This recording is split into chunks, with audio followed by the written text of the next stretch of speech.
Ogun ta ni? Ogun yín ni o. Ogun tèmi ni, ogun gbogbo wa ni. Ogun tí wọ́n ń jà lọ́wọ́ báyìí, ogun everybody ni. Ní ọjọ́ 22 oṣù kejì inú ọdún 2026 tí a wà yìí, ní ìlú Amẹ́ríkà àti Israel kó ogun ńlá ja ìlú Iran. Lára ohun tí ó burú jù tí Amẹ́ríkà àti Israel parapọ̀ ṣe ó ní pé wọ́n ju àdó olóró sí ilé ẹ̀kọ́ alákọ̀ọ́bẹ̀rẹ̀ kan ní ìlú Iran, tí wọ́n sì pa àwọn ògo ẹ̀rẹ̀ akẹ́kọ̀ọ́ tí ó dín méjì péré ní 90. Bákan náà wọ́n pa olórí àgbà pátápátá ti ìlú Iran tí a mọ̀ sí supreme leader, ẹni 80 ọdún ó lé ní 6, Ayatollah Ali Khomeini. Ìṣẹ̀lẹ̀ yìí bí Iran nínú púpọ̀. Ṣé ajọ́bẹ̀là Amẹ́ríkà ò ṣẹ̀ṣẹ̀ máa ṣe irú ẹ̀? Bẹ́ẹ̀ náà sì ni Israel náà ò ṣẹ̀ṣẹ̀ máa dúnkòokò mọ́ Iran. Ṣùgbọ́n eléyìí tí ó ṣẹlẹ̀ yìí ó bọ́ sí àpò ìbínú Iran púpọ̀ jù, tí Iran sì ti bẹ̀rẹ̀ sí ní fi oró ránró láti ọjọ́ tí ìṣẹ̀lẹ̀ náà ti ṣẹlẹ̀ títí dé bí a ṣe ń sọ lọ́wọ́lọ́wọ́ báyìí. Iran ò dáwọ́ jíju mísáìlì àti bọ́ọ̀mù sí ìlú Israel àti gbogbo àwọn ìlú yòókù tí wọ́n jẹ́ agbódegbà fún ìlú Amẹ́ríkà bíi UAE, United Arab Emirates, Qatar, Saudi Arabia àti Bahrain, tí wọ́n sì ń pa wọ́n lógúnlógún, tí wọ́n ń pa wọ́n lọ́gbọ̀nlọ́gbọ̀n, tí wọ́n ń ba àwọn nǹkan ìní wọn jẹ́.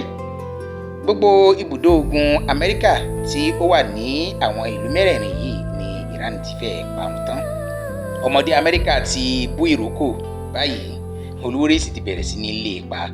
Bí ó tilẹ̀ jẹ́ pé ọwọ́jà irin Iran ò tí ì dé ìlú Amẹ́ríkà gangan, ìwádìí fi yé wa pé àwọn ọmọ ogun Amẹ́ríkà tí ó ti kú nípa ogun yìí lé ní 200.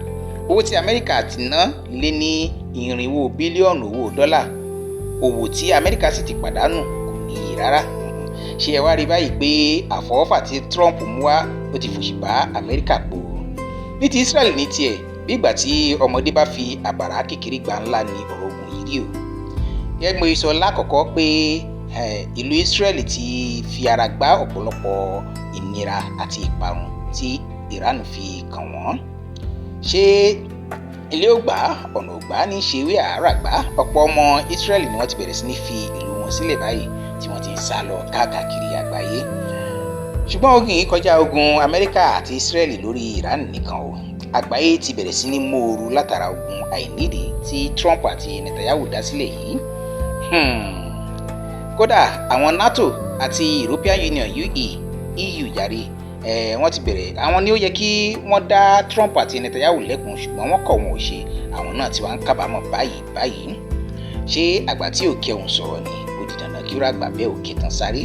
Ó ti wáyé wa yékéyéké báyìí pé àwọn àjọ àgbáyé gan ni àgbà tó fẹ́ràn àbòsí, ilé wọn ti wá bẹ̀rẹ̀ sí ní di àwòrán lọ báyìí. Ogun náà ti wá tabalé ó ti tabóko.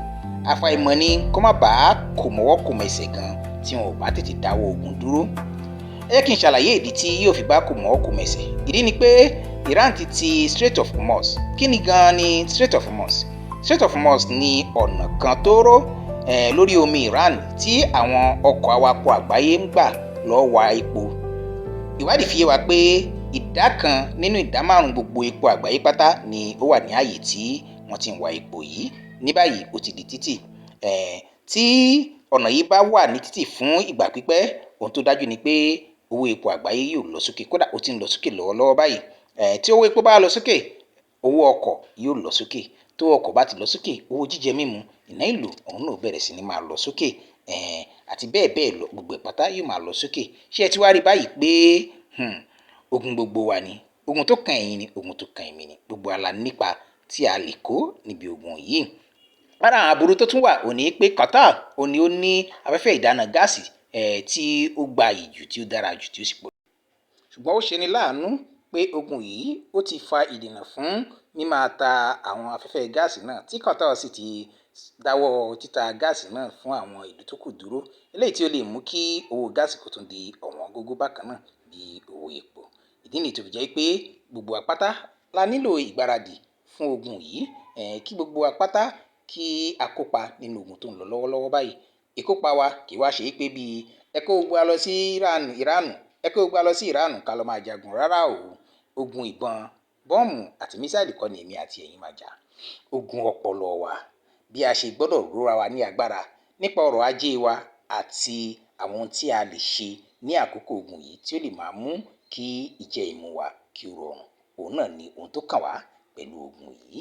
Ẹ má jẹ́ a dákẹ́, ẹ má jẹ́ a dúró ká máa wò lásán o. Ẹ jẹ́ kí a bẹ̀rẹ̀ sí ní máa rorí wa, nítorí pé ẹni tí ò rorí yóò ronú gbẹ̀yìn o. Báwo la ṣe fẹ́ ṣe é? Ọ̀nà wo la fẹ́ gbé gbà láti ró ara lágbára kí ogun yìí kó má bàa ní ìpalára lára wa? A ó máa sọ̀rọ̀ lórí eléyìí ní kòpẹ́kòpẹ́. Ẹ ṣáà rí pé ẹ wà ní orí òpó yìí.